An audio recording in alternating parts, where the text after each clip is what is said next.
नमस्कार दोस्तों, मैं विकास कुमार आप सभी का स्वागत करता हूं वीके स्टडी क्लासेस के इस यूट्यूब चैनल पर। दोस्तों, आज हम जिस टॉपिक के बारे में बात करने जा रहे हैं वो एक महत्वपूर्ण टॉपिक है और वो पंजाब राज्य से जुड़ा हुआ है।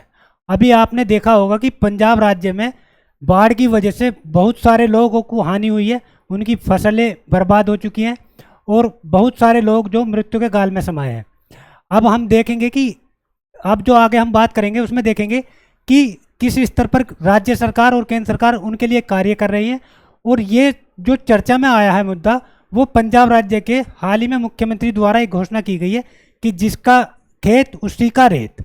ठीक, तो ये जो चीज़ें चलेंगी, अब हम इसमें देखेंगे कि ये हमारे लिए किस लिए महत्वपूर्ण है और आगामी परीक्षाओं में हमारा दृष्टिकोण कैसे बन सकता है।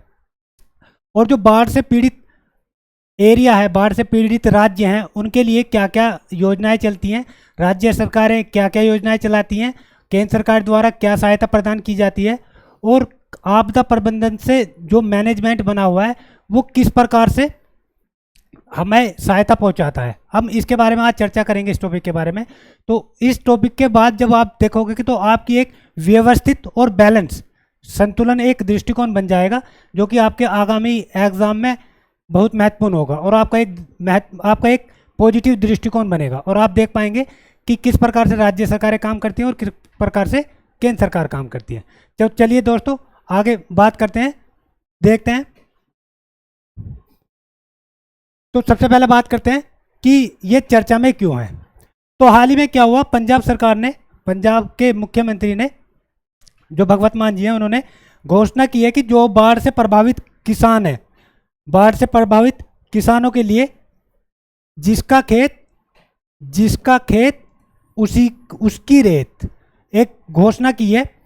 ये क्या है, एक नीति है, जिसका खेत उसकी रेत की घोषणा की है। तो ये इसलिए चर्चा में है। आगे चलिए बात करते हैं। तो अब आप देखना कि अब ये मुद्दा बनता है कि हाल ही में पंजाब सरकार ने एक नीति की घोषणा की है जिसका नाम है जिसका खेत उसकी रेत। अब देखते हैं आगे इसमें क्या क्या कहा गया है। चलिए आगे देखते हैं। तो सबसे पहले देख लेते हैं इसकी पृष्ठभूमि कैसे बनी, यानी इसकी जो पृष्ठभूमि है वो किस प्रकार से बनी है। तो सबसे पहले देख लेते हैं 2025 में अभी आपने देखा होगा कि भारी बारिश हुई, अगस्त के महीने में बहुत तेज गति से बारिश हुई थी।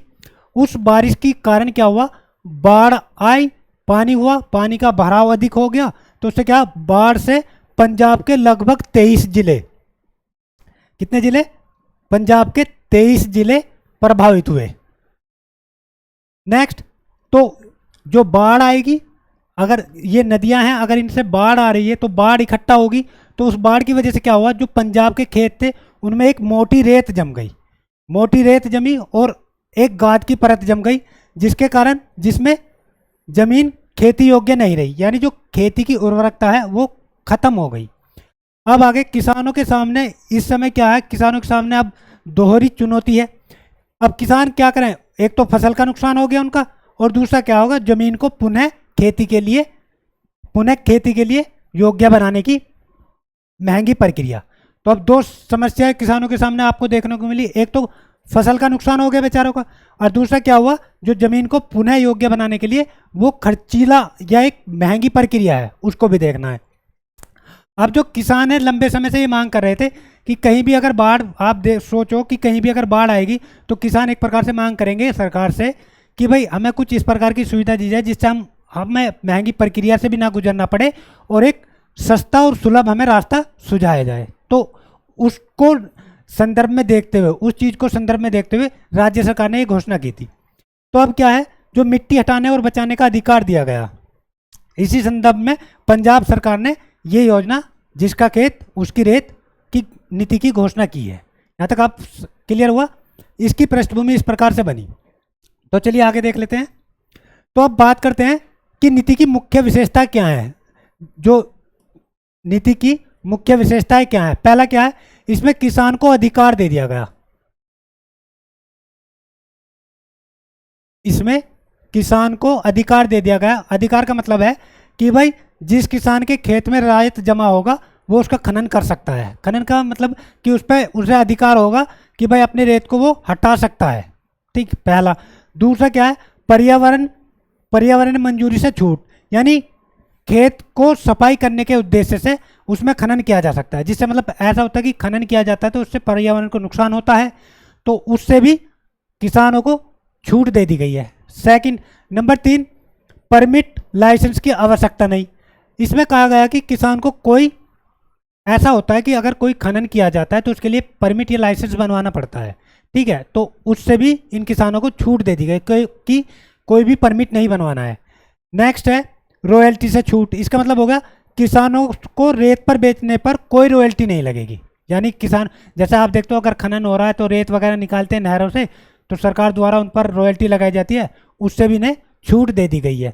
तो नेक्स्ट है ठेकेदार किसानों को अधिकार। यदि जमीन ठेके पर है तो रेत के अधिकार खेती कर रहे किसानों का होगा, मालिक का नहीं।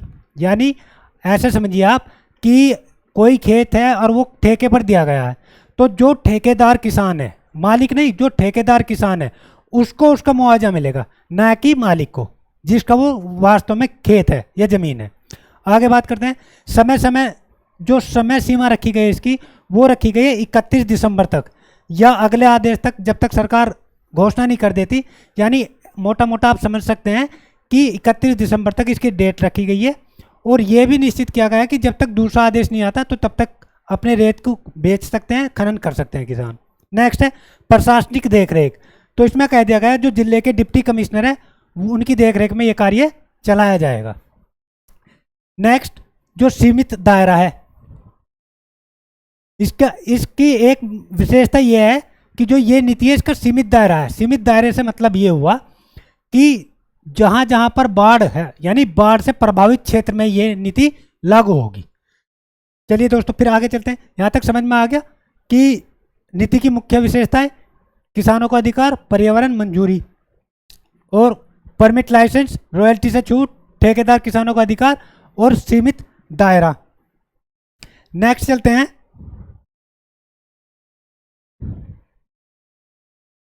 नेक्स्ट देख लेते हैं। तो अब इसमें अतिरिक्त राहत उपाय की भी बात की गई है। तो इसमें कहा गया कि जो बाढ़ से तबाह हुई फसलों के लिए 20,000 प्रति एकड़, याद रखना ये मुआवजा भी दिया जाएगा।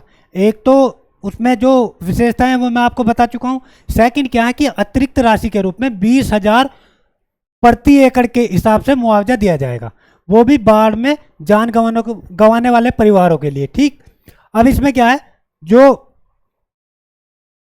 भगवत मान है मुख्यमंत्री, उन्होंने घोषणा की है कि बाढ़ से तबाह हुई फसलों का 20,000 रुपये प्रति एकड़ के हिसाब से, और बाढ़ के दौरान जान गंवाने वाले परिजनों को 4 लाख रुपए की आर्थिक सहायता। तो ये ध्यान रखना, यानी जो अतिरिक्त राशि है वो 20,000 रुपये प्रति एकड़, और जो बाढ़ के दौरान जिनके परिवारों की मृत्यु हुई है या जान गंवाई है उनको क्या 4 लाख रुपए का आर्थिक मुआवजा दिया जाएगा। ये मतलब जो माननीय मुख्यमंत्री जी हैं पंजाब के, उन्होंने ये घोषणा की है। चलिए फिर आगे देखते हैं। नेक्स्ट है नीति की आवश्यकता क्यों। इस नीति की आवश्यकता क्यों पड़ी, अब ये समझ लेते हैं।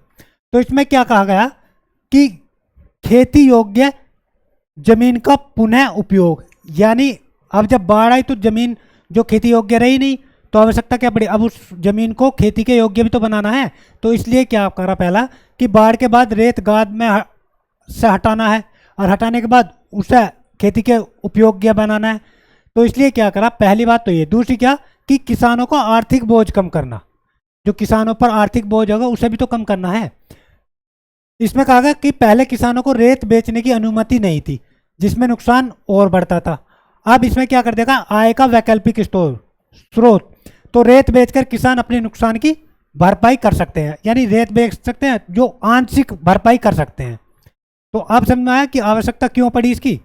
नेक्स्ट चलिए, नेक्स्ट देखते हैं कि संभावित लाभ क्या होंगे इसके संभावित लाभ क्या होंगे। एक तो किसानों की आर्थिक राहत मिलेगी। सेकंड, जमीन की उत्पादकता बहाल होगी। थर्ड, बाजार में स्थानीय स्तर पर उपलब्ध होगी, यानी रेत जो है बाजार में स्थानीय स्तर पर उपलब्ध होगा। नेक्स्ट, प्रशासनिक लचीलापन, यानी परमिट रॉयल्टी से मुक्त व्यवस्था, जो संभावित लाभ होंगे इसके। नेक्स्ट है चुनौतियां और आलोचनाएं। वे क्या होंगी। तो व्यवहारिक अड़चनें क्या हैं, नीति लागू होने में समय लग सकता है, किसान अभी संदेह में है यानी संशय में है। नेक्स्ट है समय सीमा का विवाद, समय सीमा जो रखी गई है वो 31 दिसंबर रखी गई है ना, या अगले आदेश तक। इसके बाद निगरानी की कठिनाई, अब उसे वैध और अवैध को कैसे समझा जाएगा। निगरानी की कठिनाई का मतलब है कि भाई हो सकता है उसकी वैध जो हमने घोषणा करी है उसके साथ अवैध खनन भी हो, तो उस पर भी तो निगरानी रखनी है। इसके बाद नीति का स्थायित्व, यानी किसानों की मांग है कि इसे स्थायी किया जाए। किसान कह रहे हैं कि जब इसे स्थायी किया जाएगा तभी तो इसका फायदा होगा। अब सरकार भी ये सोच रही है कि भाई वैध और अवैध में भी अंतर देखना है, और किसान कह रहे हैं कि इस योजना को स्थायी कर दिया जाए। नेक्स्ट देखते हैं, तो अब क्या है, अब देखते हैं हाल ही में बाढ़ से प्रभावित प्रमुख राज्य। अब बात कर लेते हैं हाल ही में जो बाढ़ से पीड़ित प्रमुख राज्य हैं वे कौन कौन से हैं। तो बात कर लेते हैं पहले क्षेत्र है, एक तरफ क्षेत्र है, एक तरफ प्रभावित राज्य क्षेत्र है, एक प्रमुख प्रभाव और उनके कारण। राइट, चलिए बात करते हैं। तो सबसे पहले बात करते हैं उत्तर भारत। उत्तर भारत में उत्तर प्रदेश और दिल्ली। तो यहाँ पर तेज़ बारिश हुई, जैसा आप देख रहे हो कि दिल्ली में तेज़ बारिश हुई है, और उत्तर प्रदेश में जो दिल्ली के आसपास के एनसीआर क्षेत्र हैं उसमें भी बहुत तेज़ गति से बारिश हुई है। तो यमुना का उफान, बाढ़ रहित शिविर। ठीक, अब देख लेते हैं पंजाब। तो पंजाब राज्य में बांधों से रिहाई प्लस मानसूनी बारिश, कृषि और विस्थापन, कृषि और विस्थापन। हिमालय क्षेत्र में देख लेते हैं, हिमालय क्षेत्र में देखेंगे आप उत्तराखंड, हिमाचल प्रदेश, जम्मू एंड कश्मीर। आपने न्यूज़पेपर में देखा होगा या न्यूज़ में भी सुना होगा, जम्मू कश्मीर, उत्तराखंड और हिमाचल प्रदेश में बादल फटने की घटनाएं सुनी होंगी, ग्लेशियर फटने की घटनाएं सुनी होंगी। तो ये सब राज्य अभी हाल ही में प्रभावित रहे। नेक्स्ट देखते हैं मध्य भारत में, ये तो मध्य प्रदेश। तो मध्य प्रदेश में भी भारी बारिश और बचाव अभियान चल रहा है, यानी कि मध्य प्रदेश में भी बहुत आर्थिक नुकसान उठाना पड़ा है लोगों को। चलिए आगे देखते हैं फिर। इसके बाद देखते हैं कि भारत के जो बाढ़ प्रभावित क्षेत्र हैं, इस मैप से समझेंगे कि भारत के जो बाढ़ प्रभावित क्षेत्र हैं वो मुख्य रूप से कौन कौन से होते हैं। तो इसमें आप देखेंगे एक तो जो ब्लू कलर से है वो बाढ़ प्रभावित क्षेत्र है, एक वाइट कलर से है वो है बाढ़ से सुरक्षित इलाके। तो इसको हम मैप से समझ लेते हैं।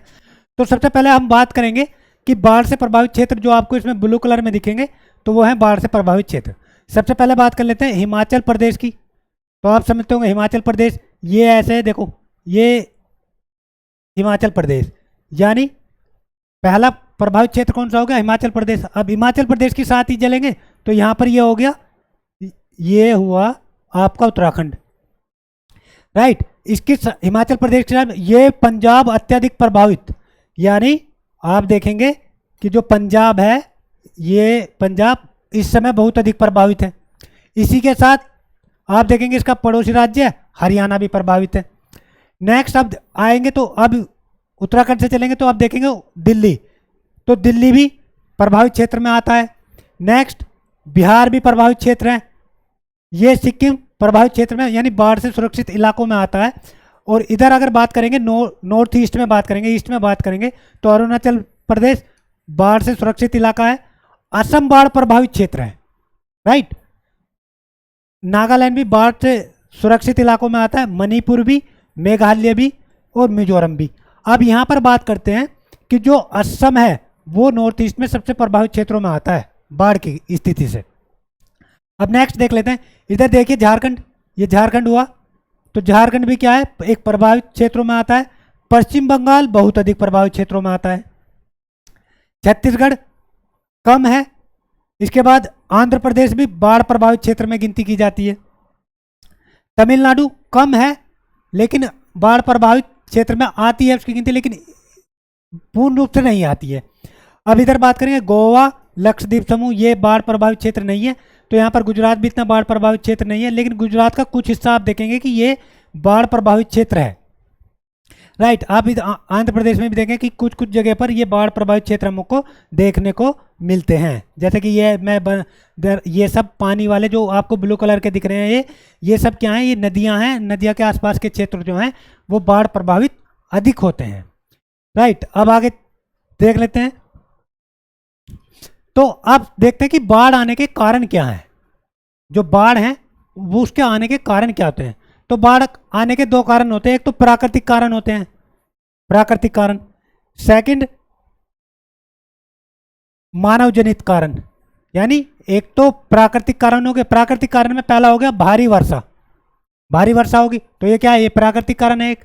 सेकंड है नदियों का उफान, नदियों में पानी तेज होगा यानी भराव अधिक होगा तो उनमें उफान होगा, तो वो इधर उधर जाएगा तो उससे भी बाढ़ की स्थिति बनती है। तो ये भी क्या हो गया, एक प्राकृतिक कारण। ये कभी कभी एग्जाम में भी डायरेक्ट पूछ लिए जाते हैं, ये ऑप्शन में ऐसे ही रख दिए जाते हैं कि कौन से प्राकृतिक कारण है और कौन से मानव जनित कारण है, तो आपको इनका ध्यान रखना है।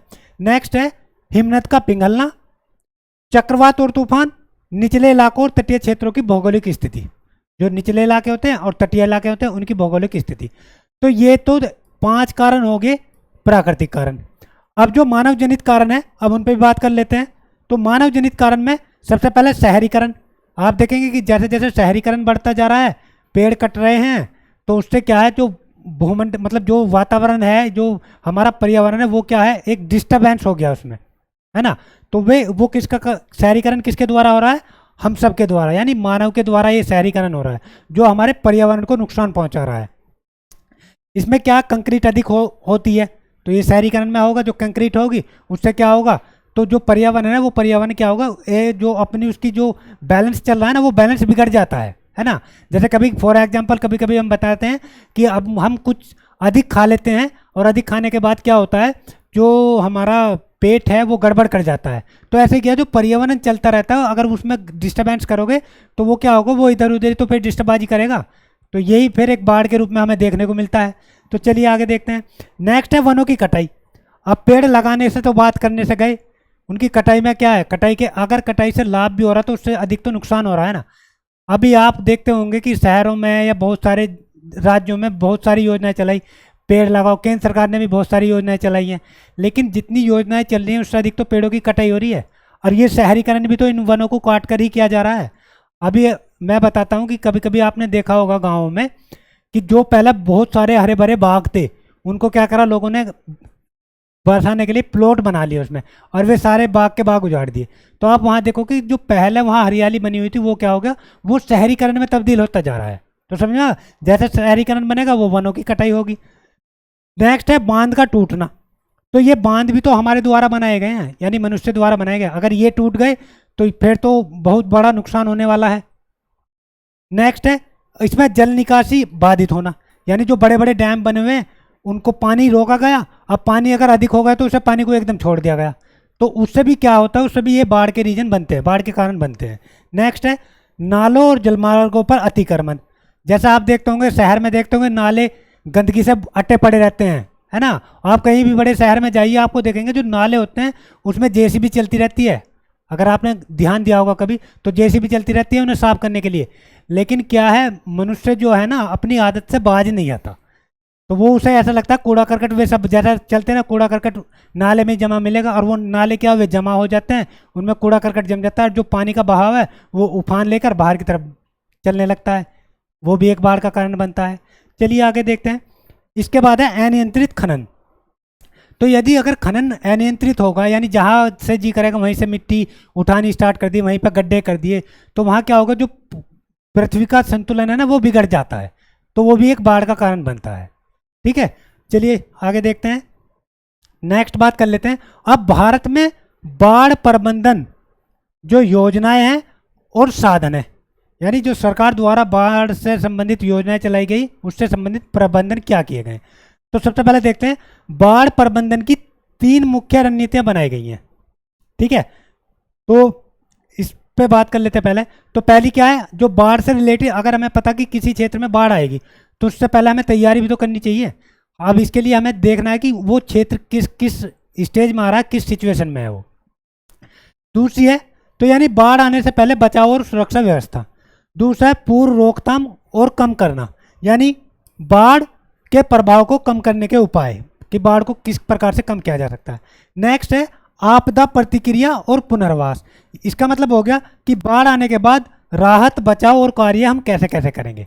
मान लीजिए कोई गांव है नदी किनारे बसा हुआ है, और वहाँ पर जैसे कोई नहर निकल रही है या कोई नदी निकल रही है, और वो नदी में पानी का उफान ज़्यादा आ जाए, तो हम पहले से व्यवस्था बना के रखते हैं नहीं कि आसपास के जो घर बने हुए हैं या जो उसके आसपास क्षेत्र है उसको उसके आसपास मेड़ बनाकर या बाड़ बनाकर या दीवारें लगाकर कि जैसे पानी का बहाव होगा उसको सुरक्षित किया जाए।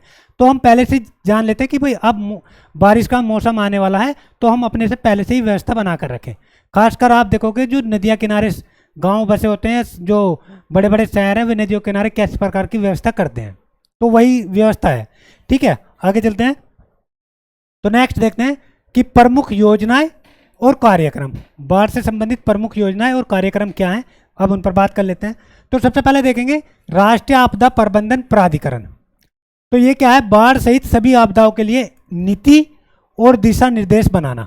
यानी जो राष्ट्रीय आपदा प्रबंधन प्राधिकरण, यानी इसे को बोलते हैं हम NDMA, याद रखना एग्जाम के पॉइंट ऑफ व्यू से महत्वपूर्ण है। तो इसको बोलते हैं हम NDMA। तो ये क्या करता है, ये बाढ़ सहित सभी आपदाओं के लिए जो नीतियां हैं और जो दिशा निर्देश जारी किसके द्वारा किए जाएंगे, NDMA के। यानी आप जैसे बाढ़ प्रभावित क्षेत्र है तो उसमें अगर अब नीति और जो दिशा निर्देश जारी किए गए होंगे वो किसके द्वारा करे गए होंगे, NDMA के द्वारा। नेक्स्ट देख लेते हैं। नेक्स्ट है राष्ट्रीय आपदा प्रतिक्रिया बल, यानी इसको बोलते हैं, जैसे सुना होगा आपने NDRF। तो ये क्या करता है, ये बाढ़ प्रभावित क्षेत्रों में राहत और बचाव का कार्य करता है। जैसे बोल देते हैं कि हमारी NDRF आने वाली है, तो नेशनल डिजास्टर रिजर्व फोर्स। तो बाढ़ प्रभावित क्षेत्रों में राहत और बचाव, और दूसरा क्या, इसमें प्रशिक्षित कर्मी और विशेष उपकरणों के साथ तैनात रहते हैं। ठीक है, नेक्स्ट है राष्ट्रीय आपदा निधि, यानी NDRF फंड। तो इसमें क्या, राज्यों और केंद्र शासित प्रदेशों को आपदा प्रबंधन और राहत के लिए जो वित्तीय सहायता, यानी एक फंड बनाया जाता है जिसमें राज्य और केंद्र शासित दोनों मिलकर उसमें पैसा इकट्ठा करते हैं, तो वो उसको बोलते हैं NDRF फंड। ठीक है, आगे देखते हैं। एक फिर नेक्स्ट है राज्य स्तर की योजनाएं। तो प्रत्येक राज्य अपने अपने स्तर से योजनाएं चलाता है, जो बाढ़ आपदा से निपटने के लिए प्रत्येक राज्य अपनी अपनी योजनाएं चलाता है। जैसे अभी हाल ही में जिसके आज हम जिस पर बात करें, जैसे पंजाब सरकार ने घोषणा करी है कि जिसका खेत उसकी रेत। ठीक है, चलिए आगे देखते हैं। तो आगे जल संसाधन मंत्रालय की पहलें, जो जल संसाधन मंत्रालय है कि उसके द्वारा भी कुछ पहले चलाई जाती हैं। तो सबसे पहले जो जैसे नदी घाटियों में है ना, तो सबसे पहले देखते हैं कृषि और ग्रामीण विकास उपाय। तो इसमें क्या है, जो बाढ़ प्रतिरोधी फसलें हैं, यानी फूड रिसाइलेंट क्रॉप्स हैं, और क्रॉप इंश्योरेंस स्कीम, उनके लिए स्कीम चलाई जाती है। ऊंचे भंडारण संरचनाएं की जाती हैं। तो ये किसका कार्य होता है, कृषि ग्रामीण विकास उपाय के थ्रू। नेक्स्ट है तकनीकी साधन और स्मार्ट उपाय। इसमें क्या है, रिमोट सेंसिंग, GIS मैपिंग और अर्ली वार्निंग सिस्टम्स, ये सब तैयार किए जाते हैं जल संसाधन मंत्रालय द्वारा। इसमें जल स्तर, वर्षा और मौसम का रियल टाइम डेटा भी नोट किया जाता है। ठीक है, नेक्स्ट है स्थानीय समुदाय और स्वयंसेवी संगठन, यानी जो राहत शिविर है आपातकालीन, जैसे अभी आप पंजाब में देखोगे फॉर एग्जांपल कि बहुत सारे जो स्वयं संगठन है, या बहुत सारे आप देखोगे जो पंजाब फिल्मों के अभिनेता अभिनेत्री है, वहाँ पर फंड जुटा रहे हैं, राहत शिविर लगा रहे हैं। और आपने एक बहुत बड़े मतलब अभिनेता हैं सोनू सूद, उन्होंने एक अपना NGO बनाया है, उनका NGO लगातार वहाँ पर काम कर रहा है। तो आप देखोगे कि अलग अलग से, ऐसा नहीं कि कोई भी व्यक्ति जा सकता है NGO के अलावा भी, जो उनकी मदद करना चाह सकता। तो ऐसे कि जो NGO हैं उसमें राहत शिविर लगा सकते हैं, उनके लिए मतलब भोजन या और सब साधन की व्यवस्था कर सकते हैं। ठीक है, तो चलिए आगे नेक्स्ट अब देखते हैं बाढ़ प्रबंधन के साधन। तो इसमें फ्लूड वॉल्स, यानी नदी के किनारे सुरक्षा, जो मैं अभी बता रहा था कि यदि कोई गांव है तो वो सबसे पहले वहाँ पर क्या देखा कि एक फ्लूड से रिलेटेड एक बाढ़ बना देते हैं। आपने देखा होगा गांव के किनारे छोटे छोटे लकड़ी गाड़ दी जाती है, और लकड़ियों पर क्या है, एक रस्सी से लपेट दी जा, और उसके आसपास रेत या ईंट बिछा दी जाती है। उसे बाढ़ बोलते हैं। जैसे पानी आएगा उससे टकराएगा फिर वापस चला जाएगा, तो उसको बाढ़ बोल देते हैं। और इन्होंने यहाँ पर लिखा उसको फ्लूड वॉल्स, यानी नदी के किनारे सुरक्षा। नेक्स्ट है रिजर्वेयर्स और डैम्स, यानी अतिरिक्त पानी रोकने और नियंत्रित करने के लिए। इसके बाद है फ्लूड फोरकास्टिंग सिस्टम, मौसम और नदी स्तर का पूर्वानुमान, यानी भाई जैसा बारिश होने वाली तो हम पहले ही उसके पूर्वानुमान लगा लें कि भाई बारिश का इस समय क्या क्या स्तर रहेगा और किस तरह से प्रभावित कर सकती है, यानी उसका पूर्वानुमान लगाना। नेक्स्ट है इवैक्यूएशन प्लान्स, यानी प्रभावित लोगों को सुरक्षित स्थानों पर ले जाना। इसके बाद rescue boats, helicopters life jackets यानी बचाव कार्य के लिए आवश्यक उपकरण। आपने देखा होगा, न्यूज में भी देखा होगा कि जैसे पंजाब में आपने देखा होगा कि एक येलो कलर की टी शर्ट, येलो कलर की एक जैकेट सी रहती है जो लोग पहने रहते हैं, वे एनजीओ वाले होते हैं, तो वही जैकेट रहती है, इसको लाइफ जैकेट्स बोलते हैं। हेलीकॉप्टर्स भी आपको वहाँ देखने को मिलेंगे, और जो बोट्स हैं जो उन्हें लेकर आ रही है वे भी आपको वहाँ पर देखने को मिलेंगी। चलिए आगे बात करते हैं, नेक्स्ट देख लें अब चुनौतियाँ क्या क्या हैं। तो चुनौतियाँ हमारे सामने हैं, एक तो अत्यधिक वर्षा और जलवायु परिवर्तन, नेक्स्ट है अवैध निर्माण और नदी घाटियों में अनियंत्रित विकास, फिर समय पर चेतावनी और समुदाय की जागरूकता का अभाव, बाढ़ प्रभावित क्षेत्रों में पुनर्वास और रोजगार की कमी। तो ये अभी हमारे सामने चुनौतियां बनी हुई हैं। नेक्स्ट देखते हैं। तो दोस्तों आज हमने इस महत्वपूर्ण टॉपिक पर बात की है, मुझे आशा है कि आपको ये बहुत अच्छे से समझ में आ गया होगा, और आगामी परीक्षाओं में जो आपका एक दृष्टिकोण बनेगा बाढ़ प्रभावित क्षेत्रों को लेकर कि बाढ़ से क्या क्या नुकसान होते हैं और क्या क्या योजनाएं चली हैं केंद्र सरकार और राज्य सरकार की, तो इस पर आपका एक संतुलन दृष्टिकोण बन गया होगा। तो दोस्तों मिलते हैं नेक्स्ट वीडियो में एक नेक्स्ट मुद्दे के साथ, बहुत ही इम्पोर्टेंट टॉपिक के साथ। नमस्कार, जय हिंद।